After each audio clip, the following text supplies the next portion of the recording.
Good evening, Facebook, and ladies and gentlemen, it's an honor to be with you tonight. Tonight, again, was an extraordinary evening.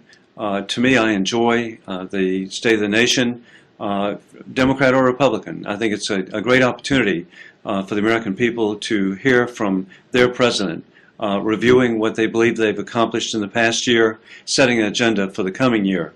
I had the privilege of serving in the State Senate of South Carolina for 17 years with State of the State addresses, and so I have always enjoyed the privilege and opportunity of serving the public and being there to hear the agenda of governors and now presidents. In the address tonight, of course, what an extraordinary time in history.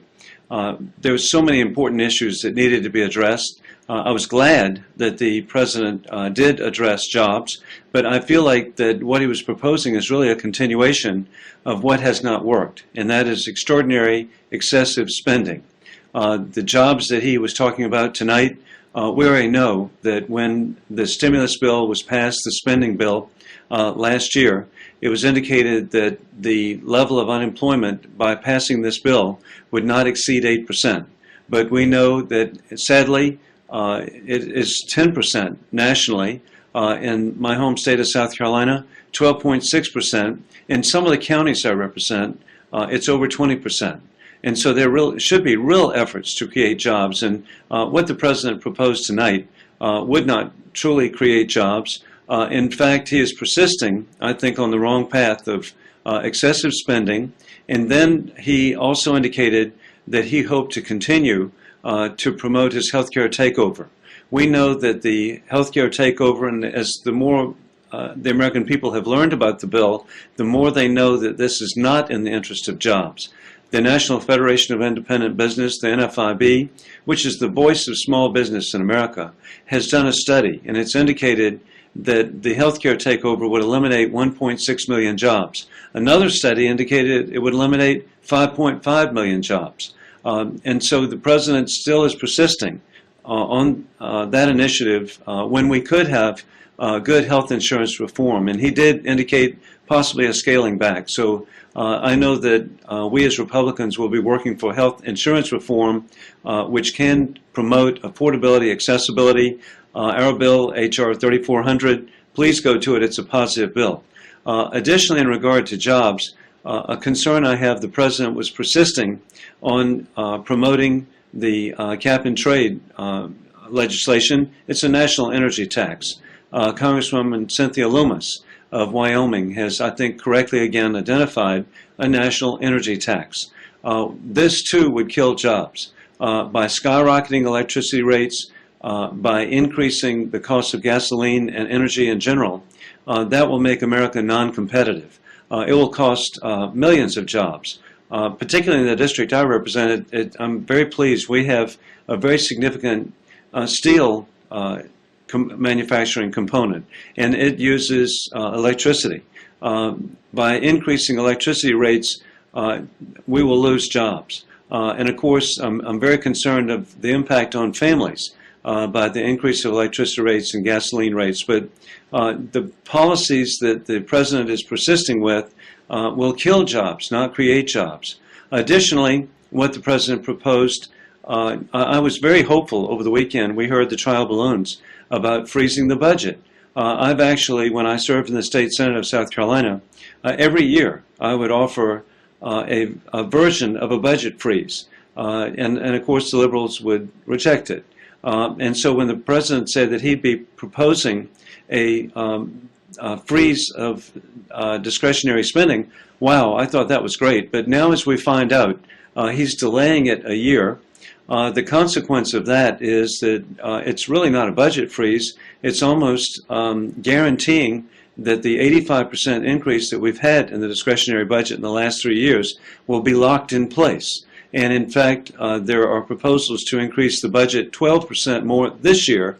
And so by waiting another year for the freeze, we're actually increasing spending, not decreasing spending. And the way to truly have done this, and I mentioned this in a 1-minute speech on the floor today, and that is we should be using the budget of 2008, not 2010. And so we can do better. And of course the deficit. It was a year ago today, January the 27th, that the President spoke to the Republican conference and indicated that the deficits that America faced were non-sustainable. And they are. It puts the people of America at risk. Senior citizens with the devaluation of the dollar, saddling the young people of our country with an incredible mortgage. It's been reflected it could be up to $39,000 per individual in the United States. But the deficits, as he is proposing, last year when he came in, it was not good. It was terrible. It was an $800 billion deficit, and he indicated that he was going to address this, and he did the exact opposite. He increased the deficit to $1.4 trillion. And the new budget that he's proposing are, again, trillion-dollar deficits that I think put the people of America at risk. And so the way to address the deficit is, as he said but did not do, and that is to use common sense initiatives that a family may do. Of course, I was very pleased with the President's comments about national defense. I commend the young people, our military, the new greatest generation, who have been so successful in Iraq. That's why we've had a 95% reduction of violence. And indeed, we've been training the Iraqi security forces, their military and police. I had two sons serve in Iraq, so I know firsthand, and I visited Iraq 11 times, and I know of the success there and the great leadership of General Ray Odierno and also Ambassador Hill. We've got great people serving there. And then in Afghanistan, I believe that the President, by following the recommendations of General Stanley McChrystal, that the surge that was successful in Iraq, we are having a surge helping train the Afghan police and army units. I'm very grateful. I visited Afghanistan 9 times. I'm honored to be the co-chair of the Afghan caucus. I, of course, had the extraordinary opportunity to visit with the 218th Brigade of the South Carolina Army National Guard, led by General Bob Livingston of South Carolina, who helped train the Afghan police and army units. And the South Carolinians have told me that the people of Afghanistan do want to live in a civil society. They are capable of protecting themselves. And so, but it will take time. And I was happy the President actually said that there should be success in our efforts in Afghanistan. A final point is that I'm very grateful for the President's reference of helping the people of Haiti. Haiti is in our neighborhood. The Caribbean is a very important part of North America, actually. And so Haiti itself, due to the extraordinary devastation, needs help, deserves help. America, with its capability, our logistical capability, with the extraordinary military capabilities that we have of providing relief quickly. I'm so pleased with his efforts and pleased with all the efforts of the American people in helping the people of Haiti. I also want to bring to your attention that tonight the NRCC is hosting a text-to-chat program. You can text UNION to 777-218 to receive the link to the chat room, and I'll be participating there when we get through. But at this time, over the day, we've been receiving questions, and I'd like to go to them and answer several of the questions. And those of you who have further questions, don't hesitate to send them in and post them, and I'd be honored to answer them.